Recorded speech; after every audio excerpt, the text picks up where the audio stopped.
Hello everyone, कैसे हैं आप सब। उम्मीद है आप सब ठीक होंगे। Welcome back to my channel Eraj glam. So आज की वीडियो में हम बात करेंगे कोमिडोनल एक्नी पर, और which is the most stubborn type of acne. जो एक्टिव एक्नी होती है ना, हमारे सरफेस लेवल पर होती है, पस फिल्ड पिंपल्स होते हैं, उनको ट्रीट करना आई थिंक कि इतना ज़्यादा मुश्किल नहीं होता। कुछ ना कुछ ट्रीटमेंट्स करके हम जो है ना, या फिर कुछ घरेलू टोटके वगैरह यूज़ करके भी, which is not recommended for acne, but कुछ हद तक जो है ना हम ठीक कर लेते हैं। लेकिन ये जो कोमिडोनल एक्नी होती है ना, ये हमारी सरफेस के ऊपर नहीं होती, ये हमारी स्किन के अंदर छुपी होती है। तो इसको ट्रीट करना ज़रा ज़्यादा मुश्किल लगता है, और बहुत कुछ लोगों को तो महीने और शायद साल भी लग जाते हैं, क्योंकि उनको सही ट्रीटमेंट का नहीं पता होता है कि किस तरह से ये ठीक होगी। अच्छा खैर, मेरे ये नेल्स और ये जो टूटा हुआ नेल है और ये जो स्क्रैच पड़ा हुआ है, इसको ज़रा इग्नोर कीजिएगा, क्योंकि ये जो है ना, हमारे घर में एक बिल्ली है, उसकी उस करामात है।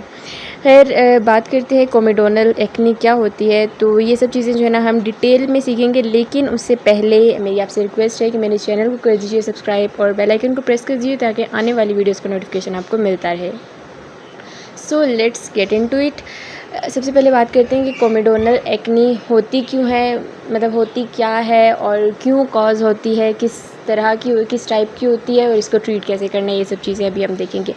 तो कोमिडोनल एक्नी बेसिकली ये जो है ना, क्लोग्ड फॉलिकल्स, हेयर फॉलिकल्स, हमारी स्किन जो होती है, फेस की स्किन हो, बॉडी की स्किन हो, मतलब ऑल ओवर आवर बॉडी हमारे जो है ना वो हेयर मौजूद होते हैं, ठीक है। तो हमारी फेस की स्किन पर जो बाल होते हैं ना, वो उसके जो फॉलिकल्स होते हैं, जैसे हमारे स्कैल्प पर होते हैं, उसी तरह से हमारी स्किन पर होते हैं।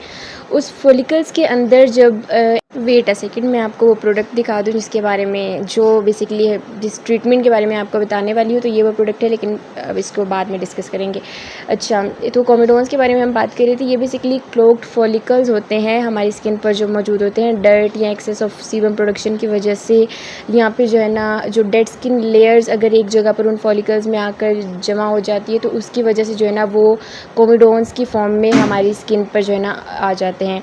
लेकिन इनको जो है ना ट्रीट करना इतना आसान नहीं है। मतलब अगर आप देसी टोटके यूज़ कर रहे हैं, होम रेमेडीज़ यूज़ कर रहे हैं, या फिर सुपरफिशियल मेथड्स यूज़ कर रहे हैं इसको ट्रीट करने के, तो उनसे कुछ नहीं होने वाला, उल्टा आपकी स्किन और ख़राब हो सकती है। तो ज़रूर है कि आपने जो है ना मेडिकली जो प्रूवन तरीके हैं, जो मेडिकेशंस वगैरह हैं, आप वो लें, ताकि आपकी स्किन जो है ना क्लियर अप हो और पूरे तौर से आप जो है ना इसको ठीक कर सकें। अच्छा, उसके बाद है कि ये मतलब जो इन्फ्लेम्ड पिंपल्स होते हैं ना, लाइक जो सरफेस लेवल पर होते हैं, जिसको एक्टिव एक्नी बोलते हैं, जिसमें पस फील्ड होती है, और जो है ना हमारे जो पिंपल्स होते हैं वो बहुत ज़्यादा रेड होते हैं, ये वो वाली एक्नी नहीं है। ये जो है ना सरफेस लेवल के ऊपर नहीं, बल्कि अंदर होती है, ठीक है, स्किन के।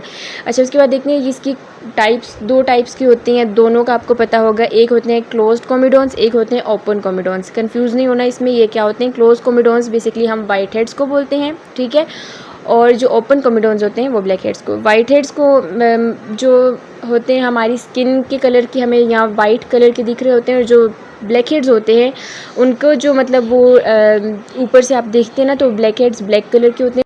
अच्छा, वाइट हेड्स और ब्लैक हेड्स में फ़र्क क्या होता है। वाइट हेड्स, जिसको हम क्लोज्ड कोमिडोन्स बोलते हैं, उनको इसी वजह से क्लोज्ड कोमिडोन्स बोला जाता है, क्योंकि वो स्किन पर जो मतलब होते स्किन के अंदर है, और ऊपर से जो है ना वो हवा से या ऑक्सीजन से एक्सपोज्ड नहीं होते, मतलब ऊपर से बिल्कुल बंद होते हैं। इसी वजह से उनको क्लोज्ड कोमिडोन्स, यानी कि किसी तरह से हवा वगैरह, ऑक्सीजन हमारे पोर्स के अंदर, वो भी क्लोग्ड पोर्स ही होते हैं, लेकिन बिल्कुल बंद होते हैं।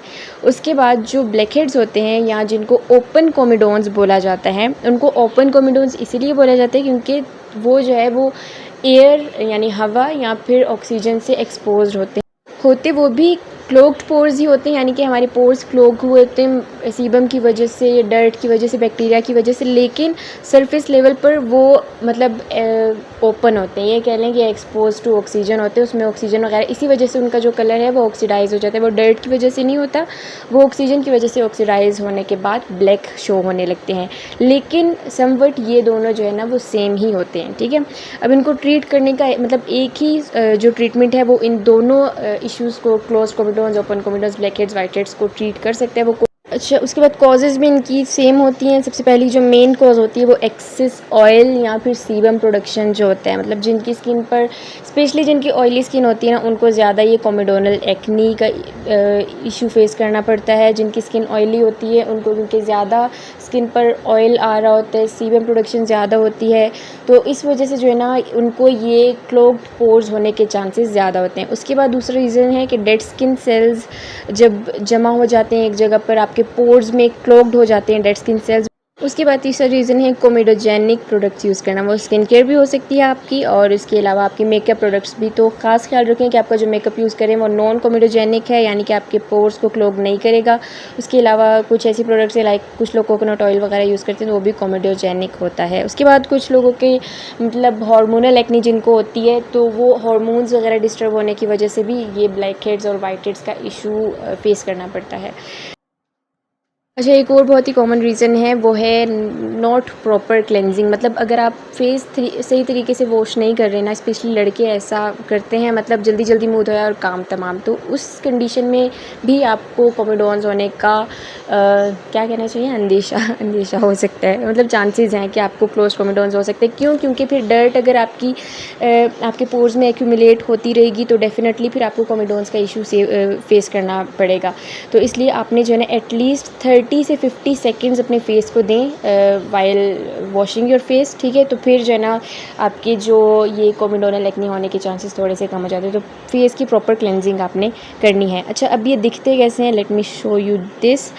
ये आप देख सकते हैं दोनों पिक्चर्स में आपको, ये पहली पिक्चर में आपको दिख रहा होगा, ये ब्लैक हेड्स हैं जिनको हम जो है ना ओपन कोमेडोन्स कहते हैं। ब्लैक हेड्स, इनका आप देख सकते हैं कि आप अपीयरेंस इसकी देख सकते हैं कि बिल्कुल ब्लैक है ऑक्सीडाइज होने की वजह से। दूसरी साइड पे आप देख सकते हैं ये वाइट हेड्स हैं, यानी क्लोज्ड कोमेडोन्स बिल्कुल स्किन के अंदर हैं ये, और स्किन लाइक इनका कलर है, मतलब वाइट कलर या स्किन के कलर के जैसे होंगे, ठीक है। तो ये जो है ना इस तरह से दिखते हैं। उसके अलावा अब जो है ना जो सबसे मोस्ट इम्पॉर्टेंट पार्ट है वो है ट्रीटमेंट। तो इनका जो है ना ट्रीटमेंट में 2-3 मेथड्स हैं जो कि मतलब डर्मेटोलॉजिस्ट जो है वो रेकमेंड करते हैं।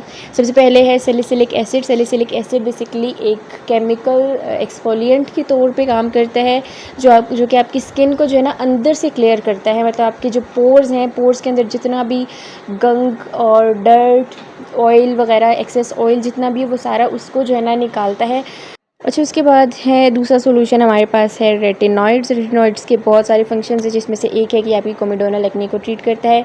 इनमें से नंबर 1 है हमारे पास रेटिनॉल, फिर है ट्रेटेनॉइन, और तीसरे नंबर पे है एडेप्लिन। तो ये तीनों ही रेटिनॉइड्स की फॉर्म हैं, और इसमें से जो है ना आज जिस पे हम बात करेंगे वो है एडेप्लिन। एडेप्लिन, ये जो मैंने आपको अभी थोड़ी देर पहले एक ट्यूब दिखाई थी, वो बेसिकली एडेप्लिन है, ठीक है। तो एडेप्लिन क्या होती है और ये किस तरह से आपकी स्किन को क्लियर करेगी, मैं बाद में बताऊंगी। सबसे पहले मैं आपको बता दूं कि ये जो रेटिनॉल होता है ये सबसे माइल्डेस्ट फॉर्म होती है रेटिनॉइड्स में, ठीक है। उसके बाद एडेप्लिन आता है, और थर्ड नंबर पर ट्रेटिनॉइन। ट्रेटिनॉइन थोड़ा सा स्ट्रॉन्ग है as compare to retinol and adapalene. तो ये जो क्लोज कोमेडोन्स के लिए जो बेस्ट वर्क करता है ना, वो एडेप्लिन है। तो इसी वजह से आज मैंने सोचा कि मैं आपको एडेप्लिन के बारे में थोड़ा सा डिटेल में बताऊंगी, ठीक है।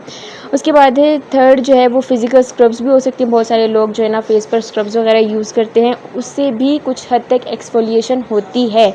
लेकिन मसला ये है कि जिनकी सेंसिटिव स्किन होती है उनके लिए जो है ना फ़िज़िकल स्क्रब जो है वो रेकमेंडेड नहीं है। क्यों? क्योंकि वो थोड़ी सी हार्श होती हैं, उसके जो ग्रेन्यूल्स होते हैं वो आपकी स्किन पर, मतलब जो सेंसिटिव स्किन होती है ना, उसको इरिटेट कर सकते हैं। तो इस वजह से जो फ़िज़िकल स्क्रब्स होती हैं वो नॉट रेकमेंडेड।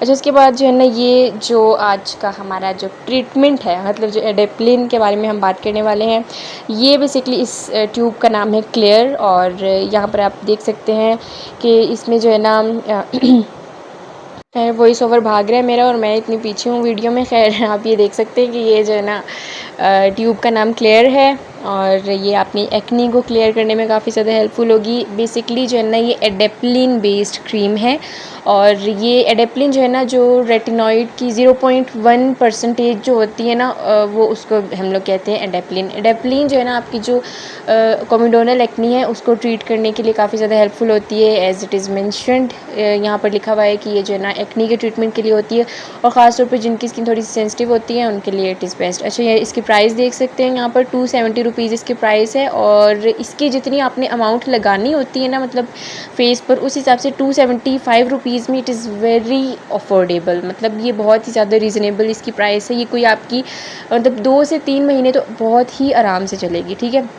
अच्छा, अभी उसके बाद जो है ना देख लेते हैं कि एडेप्लिन बेसिकली होता क्या है। ये रेटिनॉइड की 0.1% है, as I have mentioned earlier, और 0.1 बेसिकली इसकी कंसंट्रेशन होती है। और रेटिनॉइड्स जो है ना डिफरेंट कंसंट्रेशंस में, लाइक ट्रेटिनॉइन 0.05 की कंसंट्रेशन में, 0.5 की कंसंट्रेशन में भी आती है, लेकिन एडेप्लिन जो है ना एक माइल्डर फॉर्म होती है जो कि सेंसिटिव स्किन के लिए ज़्यादा सूटेबल होती है। अच्छा, इसको यूज़ कैसे करना है आपने? इसको ट्वाइस या थ्राइस अ वीक यूज़ करना है। इसको डेली आपने यूज़ नहीं करना है, स्पेशली जब आप स्टार्ट करते हैं ना बिगनर्स के लिए, तो बिल्कुल भी ये डेली यूज़ नहीं की जा सकती। मतलब ट्वाइस या थ्राइस हफ्ते में 2-3 दफ़ा आपने यूज़ करना होता है। और सैंडविच मेथड के साथ यूज़ करना होता है।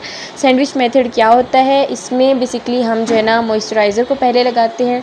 मॉइस्चराइज़र के बाद जो है ना हम जो है ना वो जो अपना एक्ने ट्रीटमेंट यानी एडेप्लिन लगाएंगे। उसके बाद अगेन हम दोबारा से मॉइस्चराइज़र लगाना कैसे है? पहले फेस वॉश करने के बाद हम 20 मिनट्स के लिए वेट करेंगे, फिर मॉइस्चराइज़र लगाएंगे, फिर एडेप्लिन लगाएंगे, फिर दोबारा वेट करेंगे और मॉइस्चराइज़र लगाएंगे, ठीक है।